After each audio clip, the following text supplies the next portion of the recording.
This looks very fancy, but it's not. It's just Diet Pepsi in a glass with ice. You know, they have these ice machines in these hotels and I wanted to use it. By the way, guys,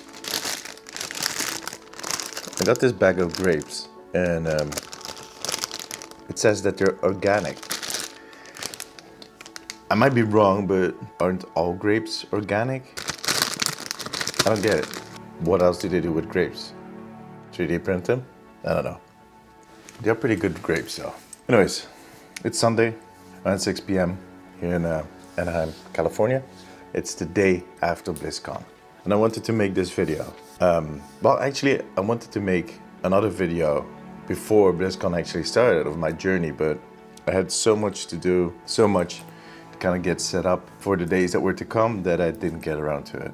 I always do this. I always have these plans in my head and then I fail to materialize them because it's just too much. As I've talked about this in previous videos, it's a curse, but you know, I've come to accept that sometimes you can't do everything. But anyways, as I said, BlizzCon is just over and I kind of wanted to give my review, I guess. It's not a review about BlizzCon per se, because BlizzCon itself was actually pretty good. I think I'm going to make a separate video on that, on the Omnic post. But I do think that we're slowly seeing Blizzard moving back to a better era, to a better time, to a better state. And now you can feel this new energy. It was definitely different. It wasn't the same as it used to be, but I don't think that is ever coming back. I just think we need to look forward to a better version of what we had in the last few years, and I can feel that it is happening. I talked to a few people that worked at Blizzard, and I don't know, overall I can feel a more positive vibe, which is good.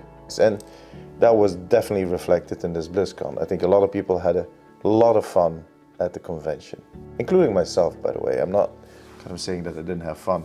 It actually was pretty nice because I got to meet a lot of you, which really kind of was humbling in a way. I've said this before, but every time someone approaches me and they tell me that they enjoy my content, it is very flattering. But I'm also, like I've said before, more of an introvert, so kind of dealing with that is always kind of something special. But I think I did okay. If I didn't, let me know in the comments if you met me. But I do think I did pretty okay. It was above all just nice to see the faces and to kind of look into the eyes of the people that watch my content and that enjoy my content and that are in my comments and in my Discord server. That was the best part of BlizzCon for me personally, was meeting all of you. And some of you apparently are actually people that work on Overwatch and that work at Blizzard, which was kind of new information for me, but awesome. But then there's also another side to the story for me, and I don't know. I feel like I failed myself during this BlizzCon. I've worked really hard on getting videos out, and so did my editors. They helped me out tremendously, on top of all the people that have been making the social media posts. Anything that is kind of more personal related or kind of has a less official tone always comes from me, but the actual official posts were made by some people at home. Koba, Frozen, Spicy, and Will was helping out from this end. And then Jaros and Peter were editing my videos. You guys did an amazing job.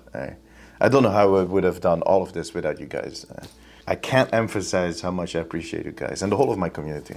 But my own performance, I mean, I came into BlizzCon thinking that the way forward was making update videos like I always do. Kind of taking that story that I do back at home in my studio and trying to replicate it right here, which I knew was going to be a challenge, especially because I would have to be talking in public. I would have to be recording these in public, and which I did. Like, I tried to find a quiet corner, but that didn't work out. So I think a few hundred people saw me record my videos, which is fine, which is kind of a step forward for me. That is something that I conquered, and I hopefully will be able to hold on to from now on, is to kind of just do my thing. Don't kind of notice or mind the people around you that are looking at what you're doing, because most of them don't even care. So, and that is a step forward I definitely made during this BlizzCon. But making actual update news content at BlizzCon was not a good idea. Not in the way I did it. I kind of felt like making updates at BlizzCon was like telling your neighbor that it's raining. He knows. He's standing in those same puddles you are, so yeah, nothing new. And that is reflected in my numbers, of course. I didn't get that boost I was hoping for. And it's all my own fault, because by the time we could get my videos up, because I had to script them, I had to record them, I had to make sure that they ended up somewhere in the cloud where my team could download them and edit them, and they did their utmost best to get them out as soon as possible. They worked way past their bedtime, so to speak, to get them done. It was just not the correct path. So that is one lesson I learned. Like, if I ever come back to BlizzCon, I need to find a different approach. The other thing, and the reason why I'm saying if I come back to BlizzCon, is that I'm really kind of leaving with the feeling that this is a very difficult uphill battle. That my tone, that my style, that my identity doesn't really match what everybody else is doing, and that is kind of slowing me down, which would not be a problem in any other case, because in the first instance I make these videos because I enjoy making them, and I still do. But I still have that timer that is ticking, and I can't shake the feeling that I lost a lot of resources and time on this project. That didn't really help me forward, which is also kind of my imposter syndrome, that little demon on my shoulder that keeps telling me that I'm not going to succeed and that I'm kind of a fool for trying. And I don't have my the person that usually balances me out with me. Sadly, she had to stay home. So I've been thinking a lot, and I still have a lot of thinking to do. I mean, it kind of sounds negative, like I'm giving up, which I'm not. But I feel like I'm facing a choice to either go full in on all the Overwatch content. Like, I'm already doing over 100%, but to kind of push it beyond that. And really push through when I get home. And make it my sole focus for the next 2 years. In hopes of still getting it off the ground. Or that I have to make a decision now and try to pivot into another direction. And something that I think I can get off the ground faster. Because I have ideas, I have things that I want to do.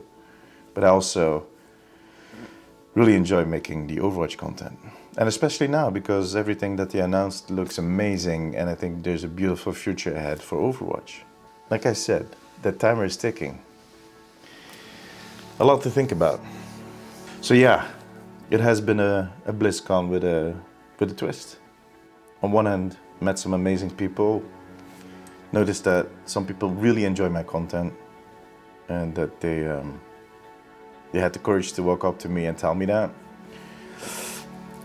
But also that in the whole kind of huge group of people that are making that content, I'm nobody. Which is, like I said, not the biggest problem. I can deal with that. But I'm trying to make a living out of this, so yeah. I don't know, we'll see. Now, to be honest, I do think my course of action is going to be to push through, because that is what I do. That is my stubborn nature.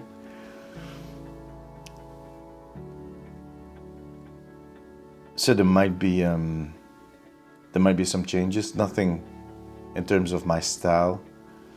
Nothing in terms of the tone I use. I will always stick to my neutral tone and always approach any topic without any bias. But I'm just going to stay myself. But I might be pushing a little harder on, I don't know, stream content, the quality, the way I promote myself, which is, to be honest, my biggest issue. And if I get to go to BlizzCon again next year, by the way, thank you, Jade, for helping me out so I could go this year. Thank you. But if I get to go again next year, I won't be making the same content I did this year. It will be different. Alright. This was kind of a hard video to make. But to be honest, I think I made this video more for myself than anything else. To kind of get my thoughts organized. I actually kind of prepared this whole tweet I was going to send out. I didn't send it because I felt like, who cares? Who freaking cares? Alright, we'll see.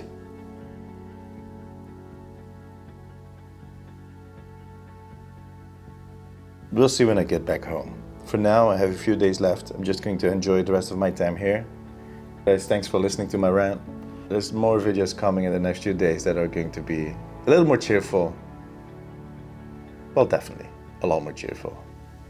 All right, I'll see you guys then. Take care. Bye-bye.